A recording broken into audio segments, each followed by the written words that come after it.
আল্লাহর সাথে পাল্লা দিয়া কেউ আগাইতে পারে না। নমরুদ দিয়া কত নবজাতকের জবাই করেছে, কোন পুত্র সন্তান যেন জমিনে না আসে। কারণ নমরুদ একটা স্বপ্ন দেখে ভয় পাইছে। এমন স্বপ্ন দেখে সকালে উঠে ডাকছে, উজির নাজির, এই তাড়াতাড়ি আয়। কি ভয় পাইছি ঘুমের ভিতরে? কি হয় দেখছি একটা আগুন উঠছে। আগুন উঠা আমার এই পুরা এলাকা ধ্বংস করে ফেলেছে। গণকারীরা গণনা করে পায়, তুমি আগুন দেখছো না, তোমার জম দেখছো। জম কস কি? কি আগুন মানে একটা পুত্র সন্তান আসবে, আইসা তোমার সব বাহাদুরি নষ্ট করে দিবে, শেষ, তুমি শেষ। আইসে না হতে আছে? হতে নাই, এখনো গর্বে আসে নাই। তাই তাহলে এখন থেকেই পদক্ষেপ কি? স্বামী আর স্ত্রীর গোয়েন্দা লাগায় দাও, কেউ যেন এক জায়গায় না ঘুমায়। সন্তান যেন আর গর্বে যাইতে না পারে। আর নবজাতক যদি পাও, হত্যা করে দাও। এটার ডাইরেক্টর বানাইছে ইব্রাহিম নবীর বাবা আজরকে। আল্লাহ কয়, তুই যারে ডাইরেক্টর বানাইছো, আমি সেখানেই সন্তান পাঠাচ্ছি। আমি ইব্রাহিম রে তো পাঠাবোই, দুনিয়ার কেউ ফিরাতে পারবে? যেই সন্তান দুনিয়াতে আসবে কেউ ফিরাতে পারবে না। ইব্রাহিম নবী আজরের মাধ্যমে গর্ভে চলে আসছেন। আর ইব্রাহিম রে দিয়া আল্লাহ পাক নমরুদের দফা ঠান্ডা করায় দিলেন। বান্দা চাইলে কিছুই হয় না, আমার আল্লাহ চাইলে সব হয়। কাদের কুদরত দারি বার কামাল, আনতা রব্বি আনতা হাসবি যুল জালাল, তুহি কাদের জলিলুল্লাহ জাহাদা, বহর হালে তুহি মেরা নেগাহাদা। হাদিসের কথা বলতেছিলাম, মনে আছে তো? ঘুমের তো আর কোনো পেরেশানি নেই। বাঙালি তো আর রাত্রে ঘুমায় না। আমরা মোনাজাত ধরি বইয়া, আর মোবাইল ওয়ালারা মোনাজাত ধরে হুইয়া। ব্যবসা বন্ধ, ফ্যাক্টরি বন্ধ, নদী পথের সব যানবাহন বন্ধ, সব ট্রাক বন্ধ, গাড়ি বন্ধ, ফ্যাক্টরি সব বন্ধ। একবারও কি খেয়াল করছনি আল্লাহর কোরআনের একটা মাদ্রাসাও বন্ধ হয় না? গরতাওয়াকুল মিকুনি হর সুবহ শাম, মিরাসানা দরসে তু আজলা মাকাম, জুজবা হকচি জে মখাজ ইনসুজা ফজলে উআ, মস্তে দরজুল্লা জাহান। কষ্ট হইতেছে? কষ্ট হয় আমার, তোমরা ঠান্ডায় বইয়ে রইছো। এক রাতের কষ্ট সামান্য, আর আমার তো 12 মাস। 24 ঘন্টায় ঘুমাইছি 2.5 ঘন্টা। ঠিক মতো ডাক্তারি ফর্মুলায় 6 ঘন্টা না ঘুমাইলেও কথা চলার ব্যালেন্স থাকে না। দৌড় আর দৌড়। একটু বইয়ে হুমবা, এখানে তো বাধ্য না যে এখানটাকে সব মুসলমানের নতুন করে পাগড়ি মাথায় দিয়ে বাসায় যাইতে হবে। এত টেনশন কেন? একটু শুনবা, এ কপালটাও নাই। আল্লাহ সবাইকে কবুল করে। ভাইরা আমার, আল্লাহ পাক রব্বুল আলামিন রিজিক দেওয়ার মালিক। ওই মহামারী করোনায় কত আল্লাহর বান্দারা মরার ভয়ে ট্রিপল মাস্ক লাগায়া রয়েছে। ট্রিপল মাস্ক আমরা হুজুরের আজীবন বয়ান করছি, দোনো হাত ধুইয়া খা। মানে না, হুনে না, হুজুর গো কথার ভ্যালু নাই। আল্লাহ কানে ধরে এখন হাত ধোয়াইতেছি, কেমন লাগে? পকেটের মধ্যে মেডিসিন দেয় আর হাত ডলে। আমার ওখানে ধুইবেন নি, এখনো ধুই। অনেক অফিসে এখনোই মেডিসিন আছে, হাত ধুই। আর আমরা যে এত বছর কইছি নবীর সুন্নাত, এখন তুমি দৈনিক 50 বার দুইলো কোনো সওয়াব নাই, কারণ আমরা দুই সুন্নত মনে করে, আর তুমি মরার ডরে করোনা মনে করে 3টা মাস্ক লাগায় বসে রইছো। বাবার করোনা, ছেলেরা কাছে যায় না, মরবে। লাস্টারে লোকেরে টাকা দিয়া বাইরে ফালায় দিছে, জানালা বন্ধ, একবারও নজর করে দেখলো না, লাশটা কুত্তায় খাইলো না, জানাজা হলো দেখলো না। ইতিহাস ভুলে যাস না যুবক বাবা, ভালো করে লেখা রাখিও বাবা, এই জমিনে ইতিহাস লিখে রাখো। ওই করোনার সময় শত শত লাশ আমার দেশের ওলামায়ে কেরাম টুপিওয়ালারা কাদের মধ্যে নিয়ে গোসল করাইয়া, কাফন পরাইয়া, জানাজা পড়াইয়া কবরে রাখছেন। একজন হুজুরেও করোনায় মরে না। আর তুমি এখনো মাস্ক পরে ঘুরো, মরবা না। মাস্কে বাঁচাইতে পারে, বরং ডাক্তারি ফর্মুলায় মাস্ক রাখলে তাহলে আমাদের ভেতর থেকে যে অক্সিজেনটা, নিঃশ্বাসটা বের হয় না, দূষিত না, এরপরে কার্বন ডাই অক্সাইড ভেতরে আসে, মাস্কের কারণে দূষিত নিঃশ্বাসটা বের হয়ে আবার ফেরত ভেতরে যায়। তো এতে তো রোগ আরো বেশি হয় না? ভাইরা আমার, নবীজি বললেন, যারা আমার বিরোধিতা করে তারা আমাকে মানে না। এবার একটু খেয়াল করেন, আমি বলছিলাম এই কথার দ্বারা প্রমাণ হয়ে গেল যারা রাসূলের আদর্শ মতো চলে না তারা দুই দল, একদল আগ্রহী আর একদল বিদ্রোহী, একদল দরদি আর একদল বিরোধী। যেমন কথার কথা পেছ লাগাইয়েন না। আমি একটা বাম দিকের যুবকের জিজ্ঞাসা করলাম, এই যুবক, নবীর আদর্শে নামাজ পড়ো না কেন? খেয়াল করেন, যুবকটা, হুজুর নামাজ পড়ার দরকার, পারি না, চেষ্টা করি, একটু দোয়া করেন, ইনশাআল্লাহ চেষ্টা। জবাব দাও তো যুবক বাবা, কি বুঝলা ওর কথায়? ও কি বিদ্রোহী না আগ্রহী? আচ্ছা, ডান দিক থেকে এদিকে আর একবার একজনের জিজ্ঞেস করলাম, এর যুবক, নবীর আদর্শে নামাজ কেন পড়ো না? আমার কথাটা শেষ হওয়ার আগে বিদ্যুতের মতো আঘাত। না পড়লে অসুবিধা কি? নামাজের মধ্যে কি ইসলাম? টুপি না পড়লে অসুবিধা কি? টুপির মধ্যে কি ইসলাম? যুবক বাবা বলো, এই যুবকের কথার দ্বারা কি বুঝলা? আগ্রহী না বিদ্রোহী? বিদ্রোহী। নবীর আদর্শ মানার বেলায় বিদ্রোহীর এক নাম হলো বেঈমান। এখান থেকে অনেক বড় একটা উপদেশ নিও। একজনে দাড়ি রাখে না, তাকে গালি দেওয়া যাবে না। আগে বুঝতে হবে সে কি আগ্রহী না বিদ্রোহী। যে দাড়ি রাখে না গালি দেওয়া যাবে না, আর একজনের দাড়ি পছন্দ করে না, তাকে ছাড় দেওয়া যাবে না। ব্যবধান আছে না? একজনে নামাজ পড়ে না, তাকে গালি দেওয়া, আর একজনে নামাজ পছন্দ করে না, তাকে ছাড় দেওয়া।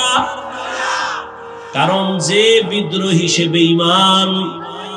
বিদ্রোহী মানে কি? বেঈমান। অতএব যে নামাজ পড়ে না তারে বলা যাবে না তুমি জাহান্নামী। কারণ আগে বুঝতে হবে যেই লোকটা আগ্রহী না বিদ্রোহী। আগ্রহী হলে মুমিন হেদায়াতের দরজা পাবে, আর বিদ্রোহীর কপালে হেদায়াত আসবে না। হাদিস নিয়ে কিছু কথা বললাম, শেষ। এবার আল-আসরের সূরা নিয়ে কিছু কথা। ধৈর্য হবে তো ইনশাআল্লাহ। এখান থেকে বের হইলেই কিন্তু গুনাহ স্টার্ট হয়ে যাবে। চোখের গুনাহ, কানের গুনাহ, সব গুনাহ স্টার্ট হবে। আর এখানে যতক্ষণ আছেন অনবরত আমল নামায় সওয়াব লেখা হবে। আল্লাহ সবাইকে কবুল করে। এ আমার কলিজার যুবক বাবারা, বিদ্যু বাবাজিরা, পর্দার আড়ালের মা বোনেরা, আল্লাহ পাক ওয়াল আসরি সূরাটার শুরুতে শাফাত করলেন, আসরের শাফাত। আল্লাহ শাফাত কেন করছেন? কোরআনের আরো অনেক জায়গায় আল্লাহ কসম করলেন। আমরাও মাঝে মাঝে কসম করি। কেন? বললাম ভাই আমার কথাটা এমনই, আপনি বললেন মানি না, বললাম কসম, হ্যাঁ মানি। তার মানে আমরা যে কসম করি সন্দেহ দূর করার জন্য। এখন কি বলবেন, আল্লাহর কোরআনে কোনো সন্দেহ আছে? তাহলে আল্লাহ কেন কসম খাইলেন?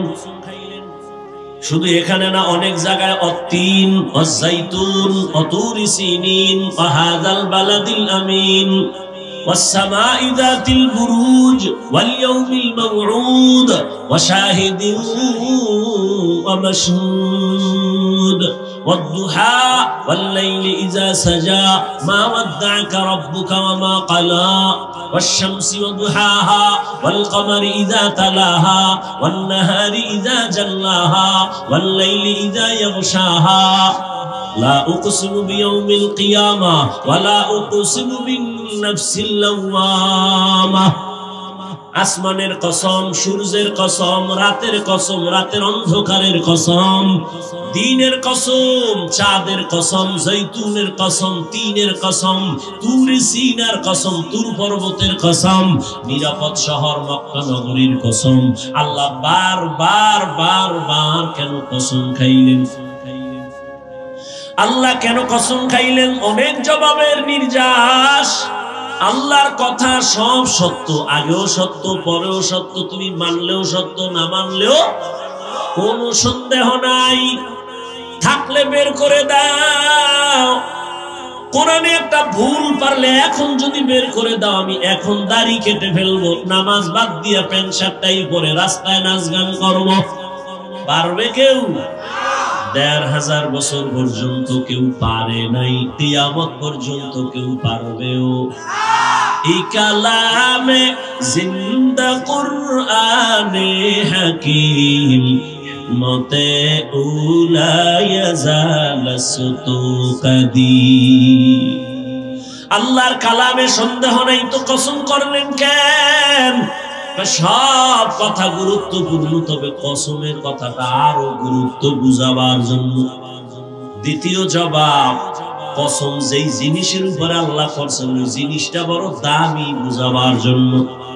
যেমন আসরের কসম খাইলেন, আসর বড় দামি একটা সম্পদ। তিনের কসম খাইলেন, তিন একটা দামি ফল। জৈতুন তেল একটা দামি, মক্কা নগরী দামি একটা ঘর।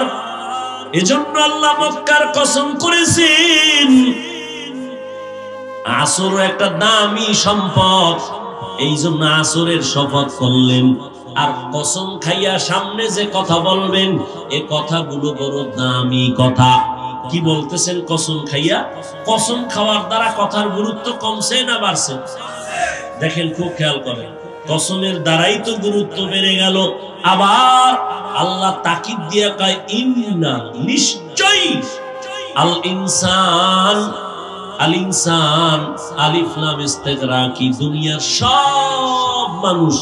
আবার লাম তাকিদ, লাফি খুসর, অবশ্যই জাহান্নামী, ক্ষতিগ্রস্ত, ধ্বংস।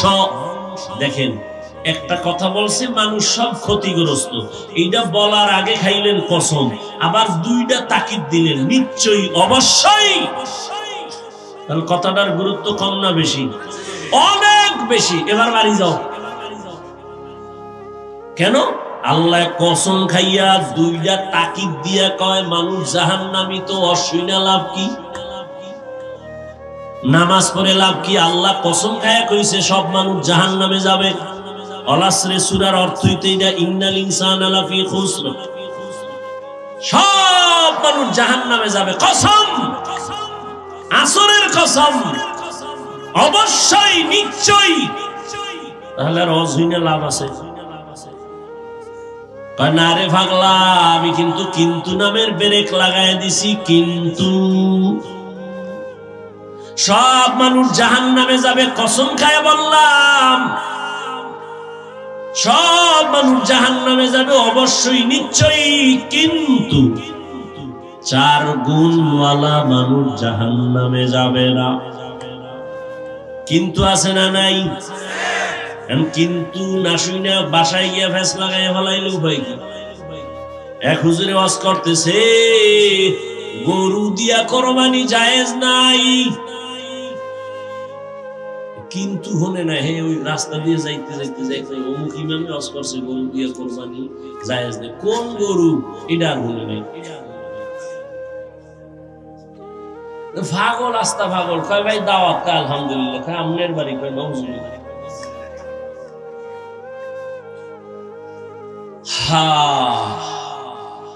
নবী বলেন, দেখছেন নবীর দয়া বেশি, আল্লাহর তো দয়া আছেই, তবে নবী নগদ দয়া একটু দেখাইছে উম্মতের।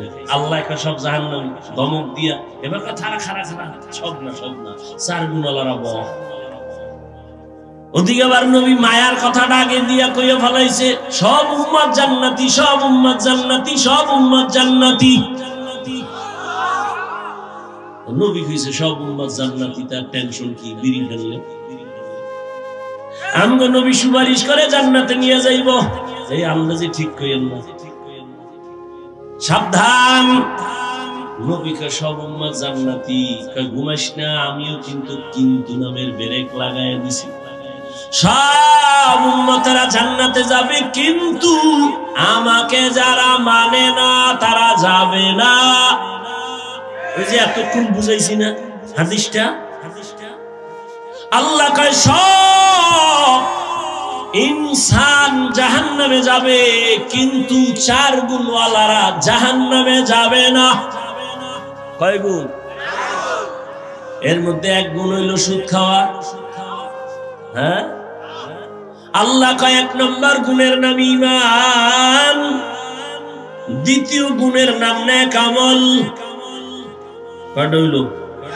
খেয়াল করেন, এই যে 2টা গুণ ঈমান আর এই 2 গুণ হলো আল্লাহর হক। কার হক? আল্লাহর সূরায় বুঝে যায় একটু অল্প কথা। জান্নাত পাইতে হলে তোমার 4টা গুণ লাগবে। প্রথম গুণ ঈমান, 2য় গুণ নেক আমল, এই 2 গুণ হলো আল্লাহর হক। যারা ঈমান আনছেন, আমলও করেন, মাত্র আল্লাহর হক আদায় করলেন। কিন্তু আরো 2টা গুণ আছে না, ওই 2টা গুণ বান্দার হক। সেটা কি?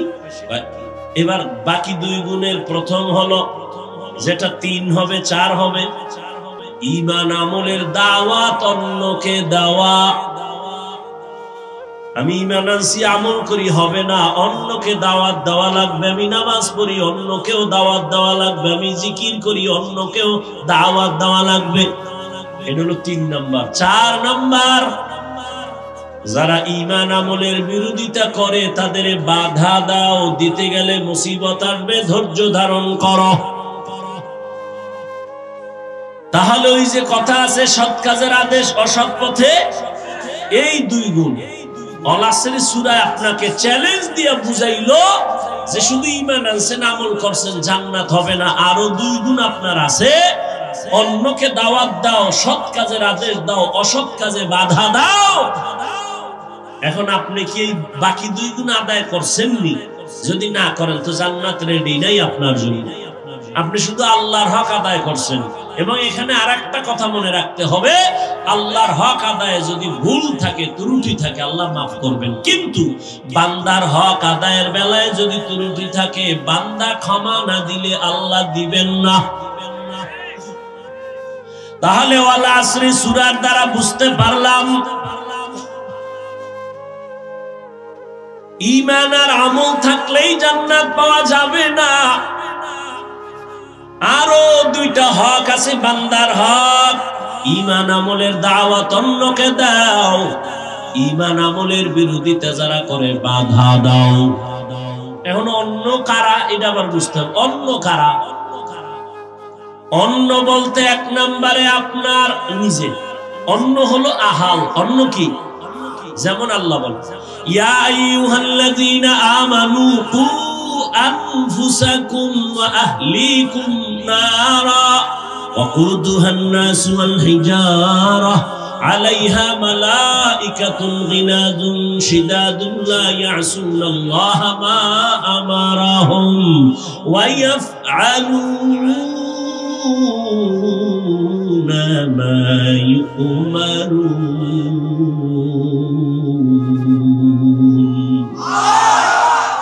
আল্লাহ আল্লাহ বলেন ও মুমিন নিজেকে জাহান্নামের আগুন থেকে বাঁচাও তোমার আহালকে বাঁচাও তোমার আহাল কারা এই মা বাবা সন্তান আপনার আহাল ও স্বামী স্ত্রী আপনার আহাল আপনিও জাহান্নাম থেকে বাঁচেন আপনার স্ত্রীকেও বাঁচান আব্বা আম্মাও জাহান্নাম থেকে বাঁচবেন আপনার সন্তানদেরকেও বাঁচাবেন আগে নিজে না আগে আহাল আগে নিজেও জাহান্নাম থেকে বাঁচবেন আহালকে বাঁচাবেন ও শিক্ষক নিজেও জাহান্নাম থেকে বাঁচবেন আপনার আহাল হলো ছাত্র ওদেরকেও জাহান্নাম থেকে বাঁচাবেন মসজিদের ইমাম খতিব আপনার আহাল হলো মুসল্লি আপনিও জাহান্নামের আগুন থেকে বাঁচেন আবার আহাল মুসল্লিদেরকেও বাঁচান সন্তানদের জাহান্নাম থেকে যদি না বাঁচান কিয়ামতের দিন আপনি যত বড় আমল নিয়ে দাঁড়ান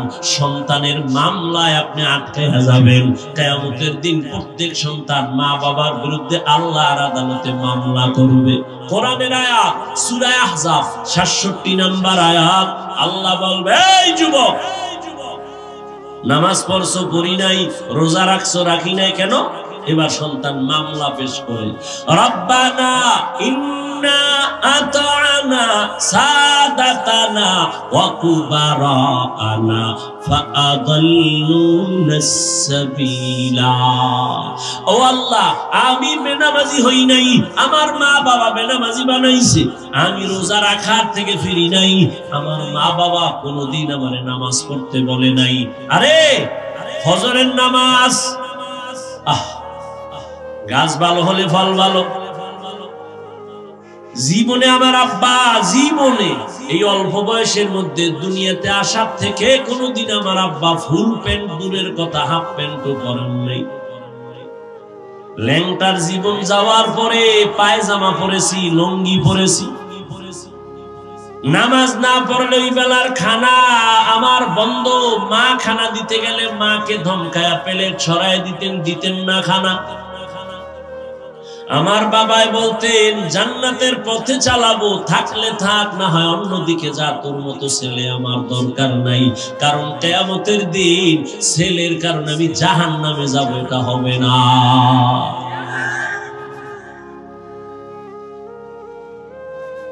আল্লাহর কাছে সন্তান বলবেন আল্লাহ কোনদিন আমারে ওয়াজে গেছে আমারে ডাকে নাই দোকানে যাইয়া সকাল ৮টায় আমার আম্মুর কাছে টেলিফোন করছে বাবা এখনো ঘুমায় খবর নিছে ঘুমায়নি হ্যাঁ নাস্তা খাইছেনি আম্মু বলছেন এখনো খায় নাই আমার আব্বু আম্মুর থেকে নাস্তার খবর নিছে ফজর পড়ছে কিনা একবারও জিগায় নাই এইবার আল্লাহ কইবে ঠিক আছে মানলাম তোর কি বিবেক ছিল না ভালো মন্দ যাচাই কইরা তুই কেন লাইনে চললি না কত সন্তান মা বাবায় রাজি না তারপরও নামাজ পড়ছো মা বাবায় রাজি না তারপরও তাবলিগে গেছে নাই মা বাবায় রাজি না তারপরও চরমনাই দৌড়ায় মা বাবায় রাজি না তারপরও দাড়ি রাখছে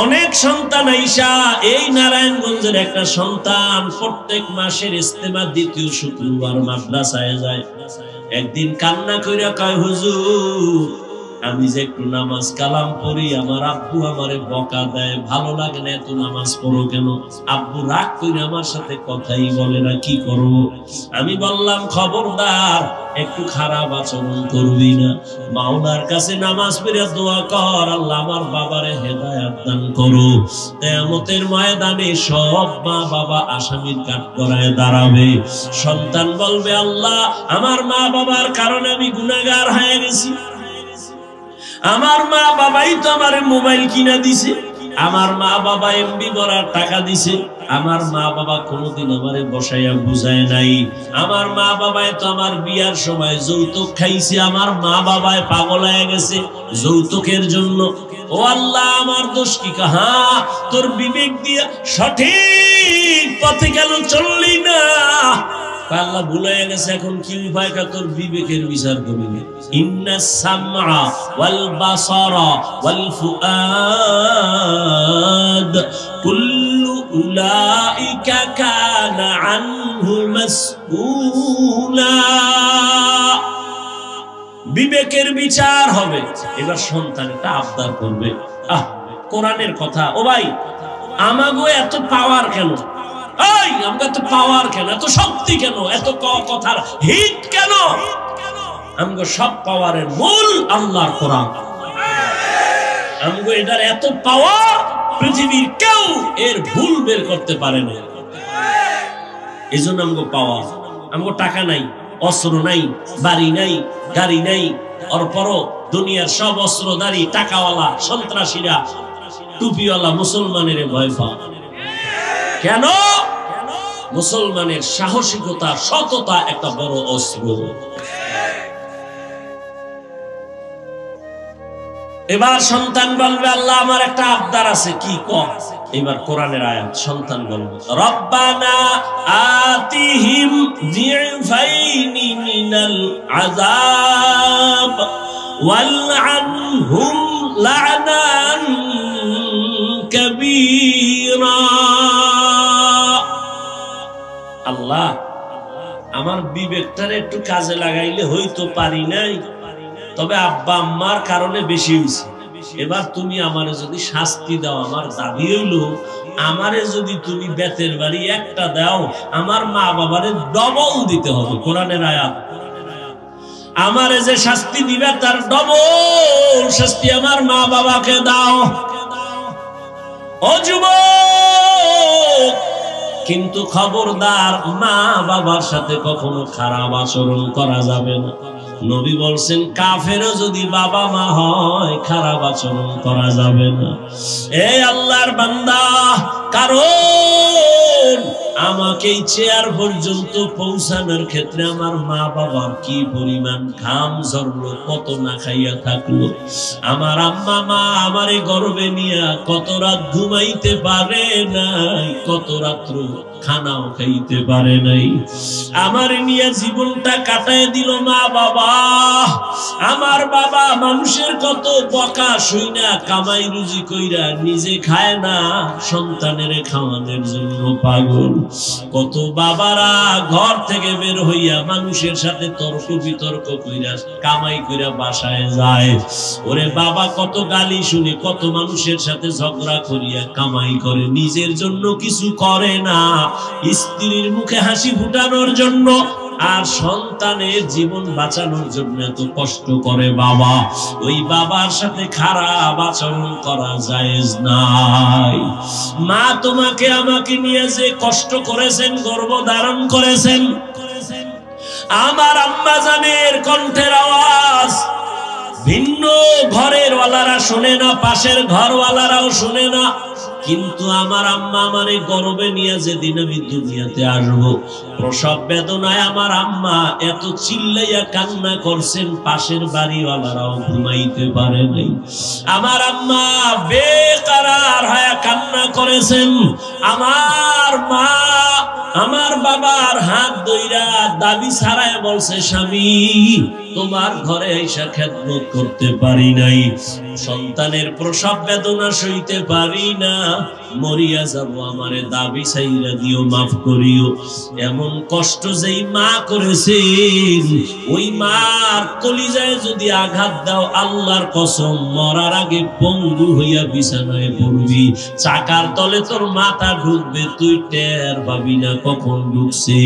ওই মা বাবার সাথে বেয়াদবি করলে তোর জীবন দুনিয়াও বরবাদ, আখিরাতও বরবাদ। ওই মা বাবার চোখের পানি আর দোয়া ছাড়া এই চেয়ারে বসতে পারি নাই। ওই মা বাবার চোখের পানি আর দোয়া ছাড়া পরীক্ষায় পাস করতে পারো না রে বাবা। ওই মা বাবার চোখের পানি আর দোয়ায় আজ তুমি টাকার মালিক, তুমি বাড়ি গাড়ির মালিক, সম্মানের চেয়ারের মালিক। আজকে ওই মা বাবারে কে কোথায় রাইখা বন্ধু নিয়ে ঘুরো, বান্ধবী নিয়ে ঘুরো। এক বুড়া দাড়িওয়ালা মানুষ ঢাকার শহরে রিক্সা চালায়, অনেক আগে। ও বুড়া, কষ্ট হয় তার রিক্সা চালাইতে, তখন তোর অটো মেশিন ছিল না, পায়ে পেট্রোল দিয়া চালায়। ও বুড়া বাবা, আপনি রিক্সা চালান, আপনার কি ছেলে মেয়ে নাই? কাহা আছে? ছেলে কই? বুড়া একটা চিৎকার দিয়া গামছা চোখের সামনে নিয়ে কান্না শুরু করছে আর বলে, হুজুর আমার ছেলেটা একটা মেয়ের সাথে লাইন করে বিয়া কইরা কোথায় যে গেল, আর আমাদের সাথে সম্পর্ক নাই, আমাদের আর খোঁজ খবর নেয় না। আল্লাহ দিছে একটা কন্যা, কপাল বুঝি খারাপ। ওই মেয়েটারে একটা গরিব জামাইয়ের কাছে দেওয়ার পর ওই জামাই আমার মেয়েটারে মারে যৌতুকের জন্য। আমার মেয়েটা মাসে মাসে আইসা ওর মায়ের কাছে জামাটা উঠায় কয়, মা তাকায় দেখো কত বেতের বাড়ির আঘাত। ওর মায়ের কান্না দেখে আমি সইতে না পাইরা জামাইরে 50,000 টাকা না দিলে নাকি আমার মেয়ে রাখবে না। আমি এই বুড়া বয়সে রিক্সা নিয়ে নামছি ঢাকার শহরে। আমার জামাই টাকা চাইছে, আমার মাইয়ার কান্না সইতে পারি না, এই জন্য রিক্সা নিয়ে ঢাকার শহরে কষ্ট করি। ও কপাল পোড়া বেঈমান, তোর মা খারাপ না তোর বাবা খারাপ? না হয় তুই তো এত খারাপ হইতে পারতি না। একটা দাড়িওয়ালা শ্বশুর শাশুড়ির কষ্ট দাও, তোর কপালে জীবনে শান্তি নাই রে বাবা। তুই মরবি, তাড়াতাড়ি মরবি না, কষ্ট পাইয়া ধুকে ধুকে মরবি। এমনিই তো যৌতুক হারাম, আল্লাহর আইনেও হারাম, দুনিয়ার আইনেও হারাম, দুনিয়ার সরকারের আইনও হারাম। আবার শ্বশুর শাশুড়ির চোখের পানি তোমার জন্য অভিশাপ, তোমার কপালে দুঃখ নেমে আসবে। ও আল্লাহর গোলাম, এমন সন্তান হইও না রে বাবা যে বরদোয়া নিয়ে তুমি অ্যাক্সিডেন্ট হয়ে রাস্তায় পড়ে থাকবা, লাশটা নেওয়ার কোনো মানুষ থাকবে না। ও যুবক বাবারা, এত বুঝাইতেছি তোমাদের, আমিও তো তোমার মতো একটা যুবক। আমি যে এতক্ষণ কষ্ট করে তোমাদের বয়ান করি, একবারও তো বলি নাই আমি 5 কল্লি মাথায় দিছি, তোমরাও যদি না দাও তোমরা ধ্বংস, একবারও বলি নাই। আমি কওমি মাদ্রাসার সন্তান, তোমরা স্কুল কলেজ বাদ দিয়া মাদ্রাসায় যাও, না হয় ধ্বংস, বলি নাই। আমি তাবলীগের সন্তান, আমি পীরের মুরিদ, তুমি যদি তাবলীগে না যাও, পীরের কাছে না যাও, গোমরাহ হয়ে যাবা, ধ্বংস হয়ে যাবা, একবারও কিন্তু বলি নাই। স্কুল ছাইরা মাথায় টুপি আর পাগড়ি লাগাও, আমগো মতো হুজুর হইয়া যাও, সুনামের ইতিহাস লেখা হবে। তুমি যদি দোয়ানিয়া প্রফেসর হও, তোমার জীবনটা ধন্য। শুধু বাংলাদেশ না, বিদেশেও তোমাকে সম্মানের সাথে নিয়ে যাবে। ও আল্লাহর বান্দা, এই রকম ডাক্তার যদি হতে চাও, তুমি একজন মা বাবার সুসন্তান হয়ে দোয়া নিও। মা বাবার বরদোয়া যদি নিয়ে, শিক্ষকের বরদোয়া নিয়ে যদি ডাক্তার হও, ডাক্তার হইয়াও তোর কপালে শান্তি নাই, তাসলিমার মতো জুতা খাইয়া পালানো লাগবে। আদর্শবান ডাক্তার হও, আদর্শবান ইঞ্জিনিয়ার হও, আদর্শবান একজন প্রফেসর হও, ব্যবসায়ী হও, চাকরিজীবী হও, মানুষের বরদোয়া নিও না রে যুবক। আল্লাহর মোহাব্বত নিয়া ডাক্তারি পড়লে কি জান্নাত পাওয়ার পথ নাই? আচ্ছা বলো তো, তুমি সত্য কথাটা বলো, তোমার মতো যুবক জীবনে মাদ্রাসায় পড়ে নাই, আলিফ বা তাও শিখে নাই, এমন যুবক স্কুল কলেজে পড়ে 5 বেলার নামাজ পড়ে আসেনি, বাস আর ওয়াজের দরকার নাই, এই ওয়াজ শেষ। এবার তুমি বাসায় যাইয়া দরওয়াজা জানালা বন্ধ কইরা পায়ের জুতোটা খুললা কপালে বাড়ি মারবা, কেউ যেন না দেখে, আর কপালের বুঝাবি, এই পড়া কপালিলা তোর কপাল এত খারাপ কেন, কার অভিশাপ লাগাইছো? তোর মতো যুবক স্কুলে পড়ে নামাজ পড়ে, কলেজে পড়ে নামাজ পড়ে, তুই পারো না কেন কপাল পড়ে?